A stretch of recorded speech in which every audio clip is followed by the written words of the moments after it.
Je vais passer la parole aux enfants de l'école primaire. Voilà.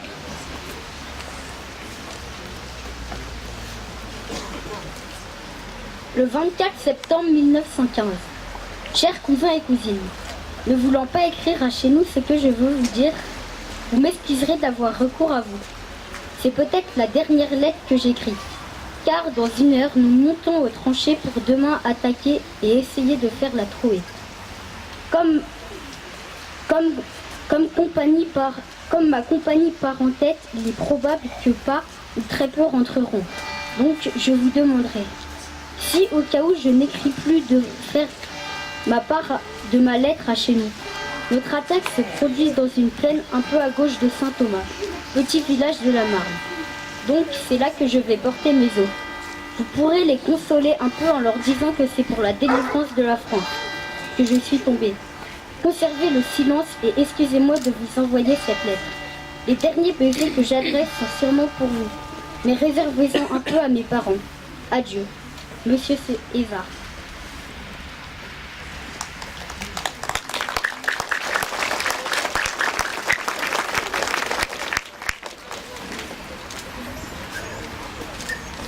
C'est la moisson de notre jeunesse. On tue des gosses de 20 ans. Ils meurent là, sans une caresse, fauchés comme des fleurs de printemps. On n'en peut plus, on en a marre. À quand la fin de ce cauchemar? On n'en peut plus, on en a marre. Mais c'est dans un trou à Verdun que j'ai connu mon petit copain. Comme l'amitié réchauffe le cœur, on se déride, on n'a plus peur. Et dans la boue de Verdun, nous nous sommes serrés la main. Prends mon bidon, un coup de pinard, rien de meilleur contre le cafard. Et pourquoi conserver ces biens, puisque nous tous mourrons demain? Et puis ensuite, nos retrouvailles devant ta maison, près du café, on discutait de nos batailles et des copains qu'on y a laissés, toujours dans notre petite Cosette, Souvis, Dohamon et la Cueillette, mais je voyais dans tes yeux bleus comme un reflet déçu. Tu es parti de bon matin, sachant bien sûr les têtes dures. Et puis quand on pense aller loin, il faut ménager sa monture. Mais partant pour l'éternité, au pays de l'égalité, tu auras dû, comme à Verdun, mon petit copain, nous serrer la main. Mais dis-lui bien adieu le père, puisque Verdun fut un enfer, qu'il te réserve au paradis une place pour toi et tes amis. Et tous les combattants de la terre, une prière, honnie la guerre, et tous nous nous serrerons la main, en bons copains, en vrais copains.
Depuis l'inauguration de ce monument le 14 novembre 1920, nombre d'habitants sont venus se souvenir, transmettre et Honoré, François, Charles, Marius, Louis, Pierre, Philippe, Jean, Jules, Joseph, Alphonse, Éloi et tous ceux qui ont donné leur vie à l'aube de ce XXe siècle pourtant prometteur.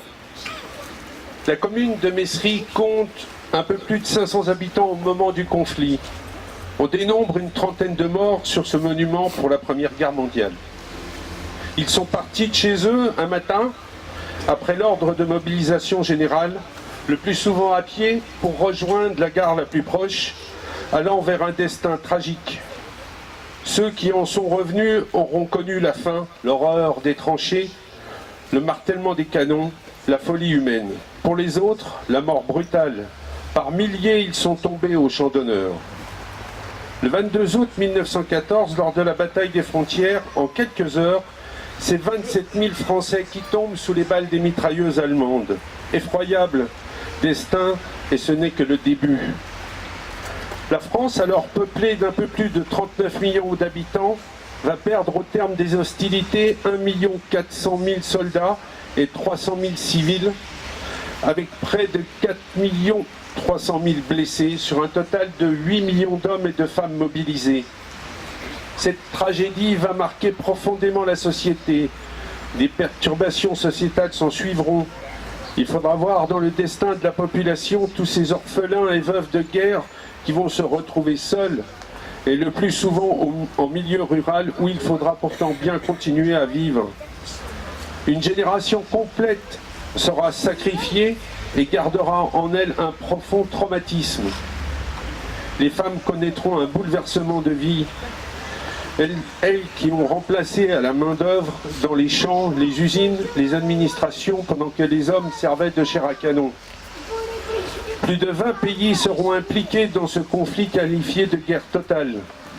Pas un village, pas une famille ne seront épargnés. Suite à l'assassinat du prince héritier du trône austro-hongrois et par le truchement des alliances, le 3 août 1914, l'Allemagne déclare la guerre à la France et ses alliés. Dans un premier temps, le conflit se traduit par une guerre de mouvement. La Belgique est envahie et payera cher de sa résistance. Les Allemands pratiqueront une politique de représailles féroce sur les populations des territoires conquis. Les armées en présence se neutralisent. Attaque, contre-attaque. Aucun des belligérants ne prend l'avantage. La guerre des tranchées se profile. Beaucoup croyaient en une guerre courte et rapide, il n'en fut rien. Le conflit s'étend à l'ouest, sur les territoires belges, français et luxembourgeois, le long de la frontière allemande. À l'est, sur la frontière avec les Russes.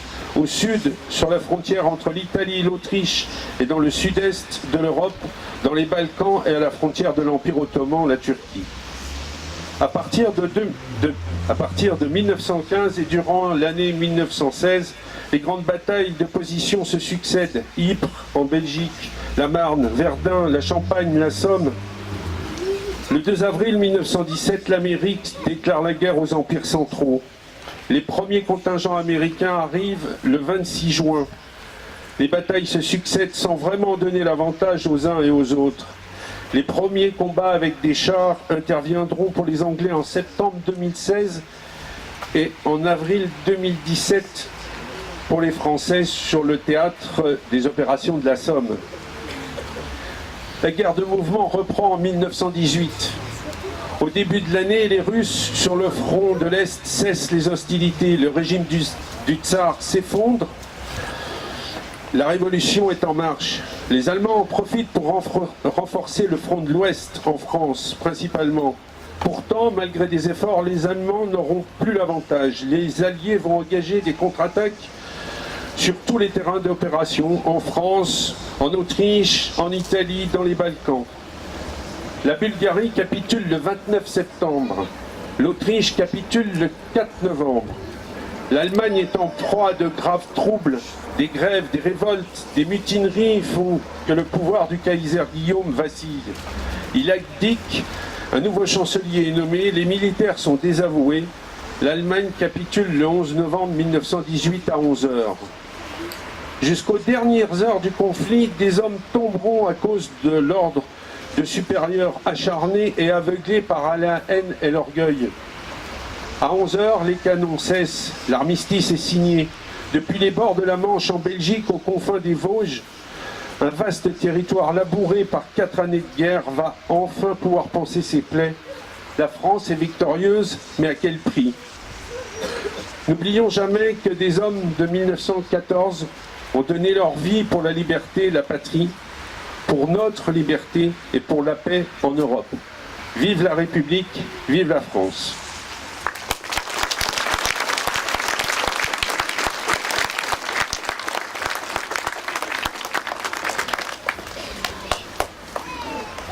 Nous allons faire l'appel aux morts. « 1914. Quiblier Jean-Claude. Mort pour la France. Perret Marius Victor. Mort pour la France.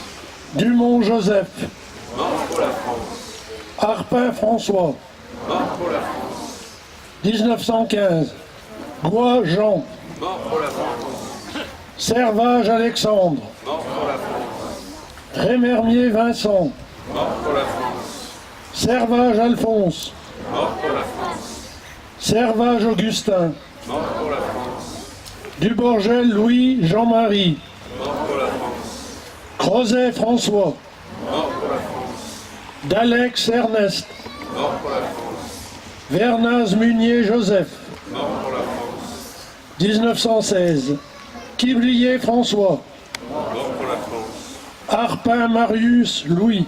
Mort pour la France. Duborgel François Pierre. Mort pour la France. Quiblier Arthur Jean. Mort pour la France. Quiblier Ernest Eugène. Mort pour la France. Servage Charles. Mort pour la France. 1917. Philippe François Julien. Mort pour la France. Crozet Joseph. Mort pour la France. Dumont Jules. Mort pour la France. Recou Henri Jules. Mort pour la France. Dumont Jean. Mort pour la France. Servage Ernest. Mort pour la France. 1918. Dufour Philippe Célestin. Mort pour la France. Quiblier Alfred. Mort pour la France. Servage Éloi. Mort pour la France. Rémermier Alphonse. Mort pour la France. Bocard Charles. Mort pour la France. Duret Maurice Alix. Mort pour la France.